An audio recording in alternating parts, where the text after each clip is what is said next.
Salam alaikum, j'espère que Kulchi là-bas. Ah, est-ce que j'ai le droit de dire salam alaikum? En France, on ne voile pas les femmes. En France, on leur serre la main. En France, on ne met pas des burkinis aux femmes dans les piscines. En France, on va dans les bistrots boire de l'alcool. On invite les femmes à manger du cochon.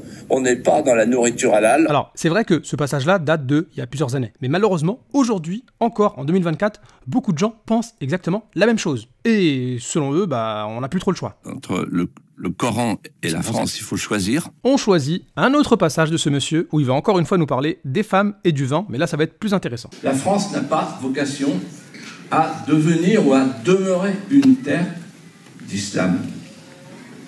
Donc, pour l'islam, fermeté absolue. Pas de nouvelles mosquées, et puis des choses très simples. On est en France, donc il n'y a pas de tenue islamique du 7e siècle. En France, on serre la main des femmes, on ne les frappe pas. En France, on boit du vin. Bon, les djellabas du 7e siècle, c'est dommage d'interdire ça, il y a des modèles qui sont assez sympathiques, et puis d'ailleurs les apôtres ils s'habillaient pas en jean ou en costume, mais bon, c'est pas grave, c'est un autre sujet. Les violences faites aux femmes, ça n'existe pas que chez les musulmans, c'est un peu partout, et puis il faut lutter contre ces violences-là, on est d'accord. Par contre, le vin, je vois pas le lien. Pourquoi est-ce qu'on serait obligé de boire du vin pour être français? Je préfère boire un bon thé avec le nana. On a le droit ou ça va bientôt être interdit? Bientôt, kebab, couscous, harissa, ça va disparaître. Hein. C'est quoi le lien en fait ici? On n'est pas obligé de boire de l'alcool. Eh bien en fait, il va nous donner la réponse ici.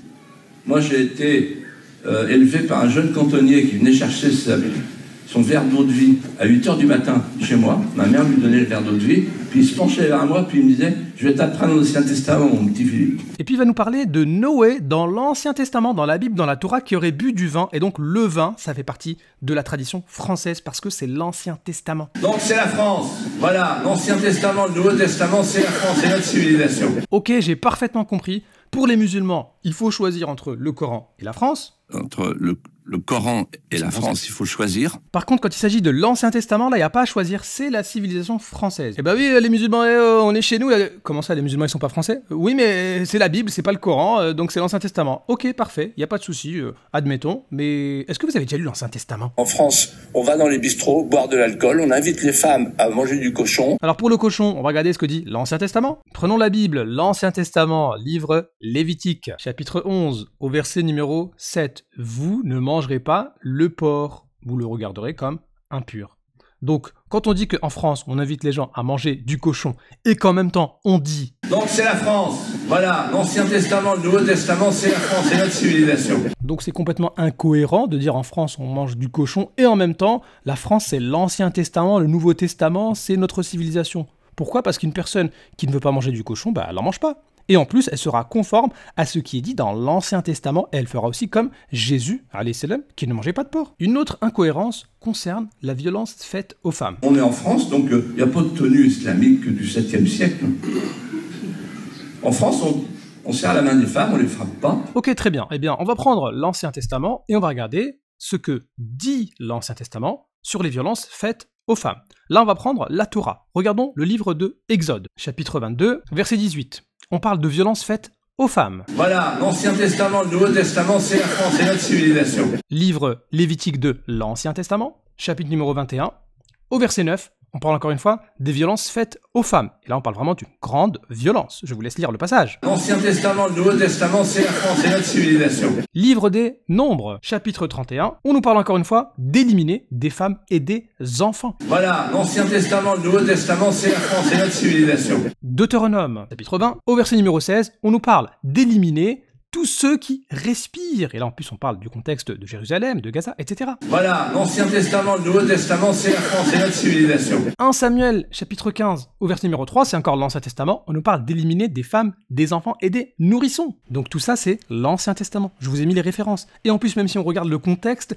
c'est Dieu lui-même qui ordonne ces violences-là faites aux femmes et aux enfants. Donc c'est l'Ancien Testament. Donc c'est complètement incohérent de vouloir imposer aux musulmans de manger du cochon et de boire de l'alcool parce que c'est l'Ancien Testament, l'alcool, le fait de boire le vin. Mais ici, justement, qu'est-ce qu'il faut choisir? Est-ce qu'on va choisir l'Ancien Testament quand on regarde toutes ces violences? Alors vu qu'on a parlé de l'Ancien Testament, on profite pour parler de ce qui se passe à Gaza. Bien évidemment, tout le monde est au courant que à Gaza, malheureusement, il y a des femmes et des enfants qui décèdent. Oui, mais chez les juifs aussi, il y en a eu. Évidemment, on condamne, bien évidemment. Tout ce qui est violence, les femmes, les enfants, etc., on condamne, que ce soit chez les juifs ou chez les palestiniens. Mais ce qu'on constate aujourd'hui, c'est que énormément d'enfants et de femmes à Gaza sont visés. Donc c'est quoi l'explication de toutes ces femmes et ces enfants qui décèdent à Gaza? Ça vient d'où? Eh bien, on va nous dire, c'est pour éliminer les méchants et on ne peut pas faire autrement, donc dommage collatéral. On ne voulait pas viser les femmes et les enfants, mais il n'y avait pas d'autre choix. Bon, personnellement, j'y crois pas trop, on n'avait pas d'autre choix, il y a toujours des solutions, mais allez, admettons. Il y a peut-être des gens qui pensent ça, avec bonne conscience, disent non, en fait, on voulait pas viser les femmes et les enfants, on n'avait pas d'autre choix, sinon ça va revenir sur nous, etc. et tout. Admettons. Sauf que c'est pas tout le monde qui pense comme ça. Il y a des rabbins qui vont vous dire, effectivement, il n'y avait pas d'autre choix, on les a prévenus, il n'y avait pas d'autre solution, etc. Effectivement. Mais il y a aussi d'autres rabbins qui nous disent, non, c'est ce que dit la Torah, c'est le texte de la Torah qui nous dit ça, et il faut l'appliquer. Puisque ces passages de la Torah de l'Ancien Testament, ils ne disent pas « Attention, ne touchez pas aux femmes et aux enfants, et si c'est vraiment impossible, bah tant pis, il n'y a pas d'autre solution. » Non, ces passages indiquent clairement, sous l'ordre de Dieu, allez-y, les femmes, les enfants, les nourrissons, voilà, il n'y a pas de problème. Donc imaginez le danger qui peut se passer à Gaza, où on a des gens qui croient en des passages où Dieu lui-même autorise ces choses-là, et de l'autre côté, quand on regarde le bilan, on voit un nombre énorme de femmes et d'enfants qui disparaissent. Donc aujourd'hui, ce n'est absolument pas le Coran qu'il faut interdire, mais plutôt vérifier si ces passages de l'Ancien Testament ne sont pas en train d'être mis en application à Gaza sur des femmes et des enfants. C'est ça qu'il faut vérifier, et non pas est-ce que tu manges du porc et est-ce que tu bois de l'alcool. En France, on va dans les bistrots boire de l'alcool, on invite les femmes à manger du cochon.